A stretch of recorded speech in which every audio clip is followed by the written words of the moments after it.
नमस्कार, मैं राजेश दलवानी। आप देख रहे हैं उल्लास लाइन बुलेटिन। शहर की ताज़ा खबरें देखने के लिए हमारे न्यूज़ चैनल को जरूर सब्सक्राइब करें। उल्लासनगर महानगर पालिका के मलाईदार माने जाने वाली स्थायी समिति के सभापति पद को लेकर शहर में लगातार राजनीति हो रही है।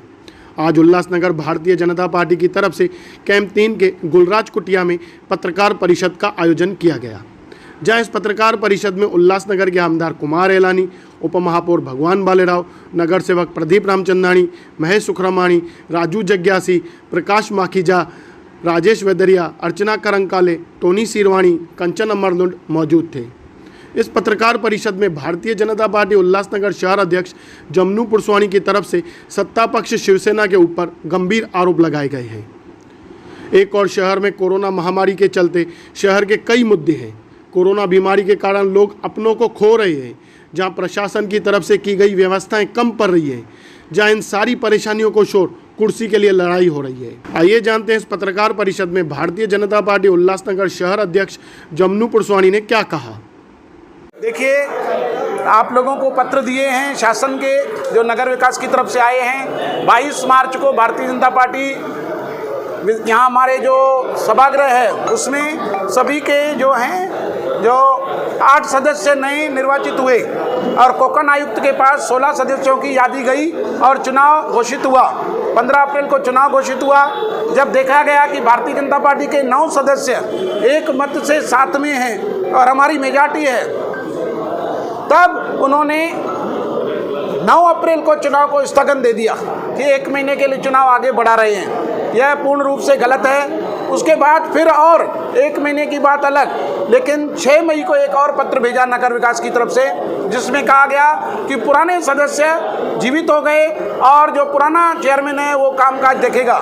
यह पूर्ण रूप से गलत है। जो सदस्य स्थायी समिति का सदस्य ही नहीं है वो चेयरमैन कैसे हो सकता है। मेरा आरोप है कि हमारे कल्याण के खासदार श्रीकांत शिंदे उनके कठपुतली बनकर नगर विकास विभाग कार्य कर रहा है, ताकि वो थाने में बैठकर उल्लासनगर महापौर कार्यालय को अपने हाथों से संचालित करें और यहाँ पर भ्रष्टाचार चरम सीमा पर पहुँच जाए और कोई भी टेंडर ना हो। सब के सब जो काम हैं वो अपने लोगों को बिगर वर्क ऑर्डर के, बिगर टेंडर के 522 में ऐसे ही देते जाएं और 3-4 महीने के बाद जब स्थायी समिति का सभापति बने तो माइती साठी सादर कर दें।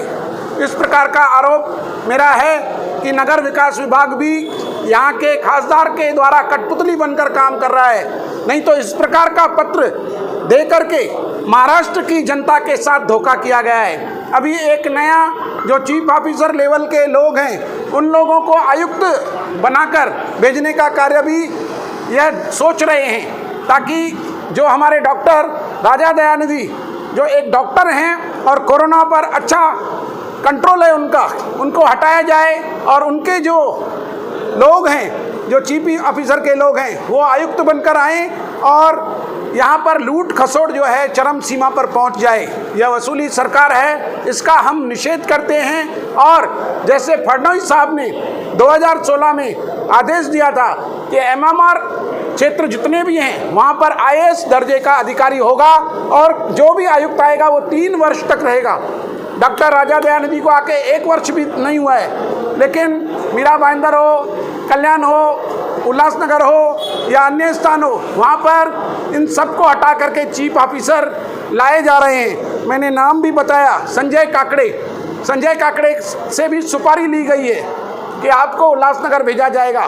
3-4 दिन में, आने वाले दिनों में आपको यह नाम मालूम पड़ेगा। जो हमारा भारतीय जनता पार्टी का खुफिया विभाग है उन्होंने यह खोजा है कि ये सुपारीबाजी सरकार है जो सुपारी लेकर पद बांट रही है। तो हमारा विरोध है। चुनाव तुरंत होना चाहिए, चाहे ऑनलाइन पद्धति से हो। 16 सदस्य अपने घरों में बैठकर वोट करेंगे और नया सभापति चुन के आएगा। जो भी कार्य हों टेंडर पद्धति से होने चाहिए।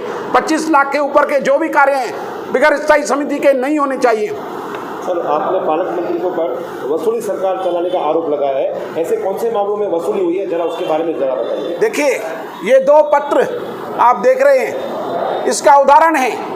ये इतने गंभीर 25 वर्ष के नगर सेवक के कार्यकाल में नगर विकास विभाग किसी की कठपुतली बनकर सत्ताधारी पक्ष के जो रूलिंग में बैठे 9 लोग, उनकी मेजॉरिटी होने के बाद भी उनका चेयरमैन बनने से रोकना, ये सबसे बड़ा उदाहरण है।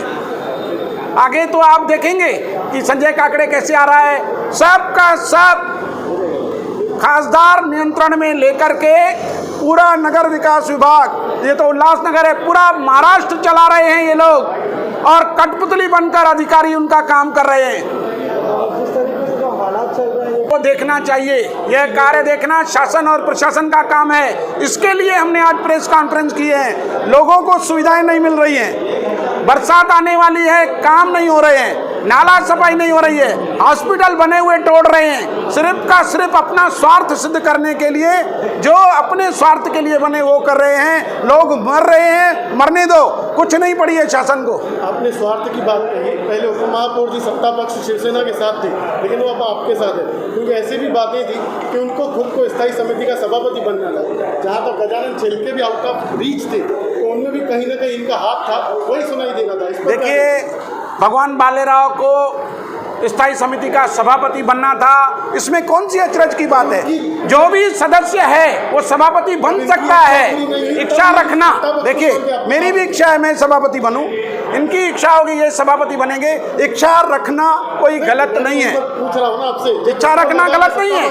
हो सकता है भारतीय जनता पार्टी आरपीआई के भगवान बालेराव को सभापति बनाए, मुझे बनाए, टोनी सिरवानी को बनाए, कंचन लुंड को बनाए, जया माखीजा को, राजेश वजीरा को। हमारा स्वार्थ कहीं पर भी नहीं है। स्थायी समिति सभापति पद के लिए उपमहापौर भगवान भालेराव ने भी क्या कहा? माझा अनुभव असा आहे, यांचा जो मुद्दा आता जे खासदारांच्या संदर्भात कळलेला तो सत्य आहे। मागच्या वेळेस जी 5 महिन्यापूर्वी स्टँडिंग सभापतीची निवडणूक झाली, त्यावेळी स्वतः खासदार साहेबांनी डॉक्टर शिंदेना घेऊन येऊन, डॉक्टर नाथानीला घेऊन येऊन राजीनामा देण्यास भाग पडलं होतं आणि खासदार साहेब बोट क्लबच्या तिथे थांबले होते। म्हणजे अशी परिस्थिती असताना मी स्वतः जवळून बघितलेला आहे। त्यामुळे हा प्रश्न नाही। आत्ता त्यांनी पुष्कळ प्रयत्न केले खरीदण्याचे पुष्कळ प्रयत्न केल्यानंतर ही जी वस्तुस्थिती आहे ती होत नाही, म्हणून त्यांनी अशा पद्धतीचं हे केलं आणि मला वरून आदेश आल्यामुळे मी भारतीय जनता पार्टीसोबत गेलो, तर त्यांची सदस्य संख्या कमी झाली। शेळकेंना आताच आपले मित्रांनी सांगितले, शेळकेंना कोणी उचलून नेलं असेल ते तुमच्या त्यावेळी पेपरमध्ये आलेलं आहे आणि शेळके कुठल्या हॉटेलला किती दिवस होते तेही मला चांगल्या पद्धतीनं माहीत आहे। त्या हॉटेलचा देखरेखचा खर्च कोणी केला ते चांगल्या पद्धतीनं माहीत आहे। शेळके असतील, बगाडे असतील, यांना कुठे ठेवण्यात आलं होतं? खोपोलीमध्ये रुश्यम नावाचं एक हॉटेल आहे, त्या हॉटेलमध्ये त्यांना ठेवण्यात आलं होतं। आता त्यांची संख्या होत नाही, म्हणून हा आदेश मागच्या 9 तारखेला काढण्यात आलं आणि 9 तारखेच्या आदेशमध्ये जर त्यांना करायचं असतं तर 9 तारखेच्या आदेशमध्येच त्यांनी जुन्या सभापतींना मुदतवाढ द्यायला पाहिजे होती। मग ती न देता 1 महिना थांबले आणि मग त्यांना 5 तारखेला एक रिट पिटिशन विजय पाटलांना टाकायला लावली हायकोर्टामध्ये आणि त्याच्या अनुषंगाने 7 तारखेला एक आदेश पारित केला आणि जुन्या लोकांना हे बेकायदेशीर आहे। संविधानामध्ये BMC ॲक्टमध्ये कुठेही अशी तरतूद नाही आणि ती मी जवळून बघितलेली आहे। ह्या वस्तुस्थिती यांच्या खासदारांची इच्छा आणि खासदारांच्या प्रेमापोटी हे सगळं महाभारत सुरू आहे। साहेब, आता जो आरोप करण्यात आला की नगर विकास खातं जे आहे त्याच्यामध्ये मोठ्या प्रमाणात खासदारांचा हस्तक्षेप आहे आणि CO लेवलच्या अधिकाऱ्यांनी ते आणून बसवलं जातं भ्रष्टाचार करण्यासाठी, याबद्दल तुमचं काय मत? संजय काकड्यांचं नाव मी स्वतः शिवसेनेबरोबर असतानापासून सुरू आहे।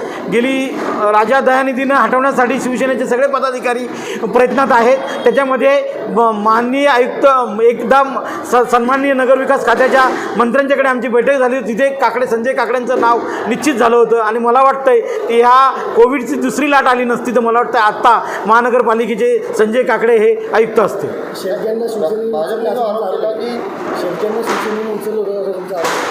माझा आरोप काय, ते सगळं पेपरच्या माध्यमातून माझ्या शेळकेच्या माणसांनी सांगितलेले, त्यांच्या साथ असलेल्या नगरसेवक जे प्रभागमध्ये त्यांना माहीत आहे कोणी त्यांना उचलून घेऊन गेले होते। ही वस्तुस्थिती मी सांगण्याची गरजच नाही, पूर्ण शहराला माहीत है। भारतीय जनता पार्टी उल्लासनगर शहर अध्यक्ष जमनू पुरसवानी की तरफ से लगाए गए आरोपों पर उल्लासनगर शिवसेना शहर प्रमुख राजेंद्र चौधरी ने भी क्या कहा, आइए वह भी जानते हैं। नहीं, भारतीय जनता पार्टी बौखला गई है। उनको आरोप करने के लिए कुछ है नहीं। जिन्होंने आरोप किया वो सिद्ध करके दिखाएंगे क्या, ये भी सवाल है हमारा। लेकिन भारतीय जनता पार्टी स्थायी समिति सभापति के पद को लेकर बौखला गई है और जिन्होंने जो आरोप किया है वो आरोप सिद्ध करने की उनकी ताकत नहीं है, इसलिए वो कुछ भी आरोप कर रहे हैं। काफी गंभीर आरोप किए गए हैं, क्या कहोगे इसके बारे में? अभी जो आयुक्त है वो IAS दर्जा के है और उनको लाने के लिए यही आयुक्त ने थाना जिला में कोविड को प्रादुर्भाव रोकने के लिए, कोविड का फैलाव नहीं होए उसके लिए, कोविड पे अच्छा काम होना चाहिए, इसके लिए IAS दर्जे के ऑफिसर आयुक्त लाने का काम हमारे सरकार ने किया। माननीय मुख्यमंत्री और पालक मंत्री एकनाथ जी शिंदे साहब ने किया है। इनके कार्यकाल में इनकी सत्ता थी, तभी CO दर्जा के आयुक्त लाके बैठाए थे इन्होंने, और इनको भ्रष्टाचार करने का था, इनको पैसा कमाने का था। ये भारतीय जनता पार्टी की पॉलिसी है, ये आदत है भारतीय जनता पार्टी की, अपना रखने का छुपा के और दूसरे का देखने का झाँक के। उनका कहना है कि जो पालक मंत्री और खासदार है सरकार सब, अपनी सरकार होने के कारण ये स्थायी समिति चुनाव नहीं होने दे रही है क्योंकि भाजपा के पास बहुमत है। स्थायी समिति के सदस्य का चुनाव होने के बाद सभापति का चुनाव डिक्लेयर हो गया था। उसी कार्यकाल में कोरोना प्रादुर्भाव बढ़ते जा रहा था, उसको रोकने के लिए शासन ने निर्णय लिया है कि उसको स्थगिति दी है, और वो स्थगिति देने के बाद भी भारतीय जनता पार्टी को जो सभापति बनने का जो जल्दी है उसके लिए वो हाई कोर्ट में गई है, माननीय उच्च न्यायालय में गई है। उच्च न्यायालय का निर्णय जो भी आएगा वो हम सबको मान्य रहेगा, लेकिन उच्च न्यायालय में जाने का और उच्च न्यायालय के बाद में इधर पत्रकार परिषद लेके आरोप करने का, ये भारतीय जनता पार्टी का धंधा है। उन्होंने माननीय उच्च न्यायालय का अपमान किया है, ऐसा मेरा आरोप है उनके ऊपर। जो भगवान भालेराव आपके साथ थे इतने दिन, वो भी आज आपको छोड़कर महापौर होने के बाद भी भाजपा के साथ गए हैं, आपके साथ काम किया है, आपके ऊपर भी बहुत संगीन आरोप लगाया है शिवसेना के ऊपर। नहीं, ऐसा है कि भगवान भालेराव की क्या हैसियत है आप सबको मालूम है। साथ ही साथ में भगवान भालेराव शिवसेना के बलबुद्धे पे उप महापौर हुए, उसमें उनका पेट भरा नहीं, उनको स्टैंडिंग कमेटी चेयरमैन चाहिए था। स्टैंडिंग कमेटी चेयरमैन जिसको काय के लिए चाहिए आप सबको मालूम है, और पैसा कमाने के लिए स्टैंडिंग चेयरमैन चाहिए, वो चेयरमैन देने के लिए शिवसेना ने नाकार किया। माननीय पालक मंत्री और खासदार साहब ने बोला आपको उप महापौर दिया है, स्टैंडिंग कमेटी का चेयरमैन आपको दिया नहीं जाएगा, इसलिए वो भारतीय जनता पार्टी के पास गए हैं। इसके पहले वो जाते थे तो हम और आप समझते थे कि भारतीय जनता पार्टी के शिवसेना पे नाराज होकर या पार्टी का आदेश सुनकर भगवान भालेराव भारतीय जनता पार्टी पे गए, लेकिन सभापति पद नहीं मिला, सभापति पद देने का इनकार किया, तभी वो वहाँ पर गए। उल्लास लाइन बुलेटिन को सब्सक्राइब करें, बेल आइकॉन दबाएं और देखिए उल्लास लाइन बुलेटिन की न्यूज़ सबसे पहले आपके मोबाइल पर।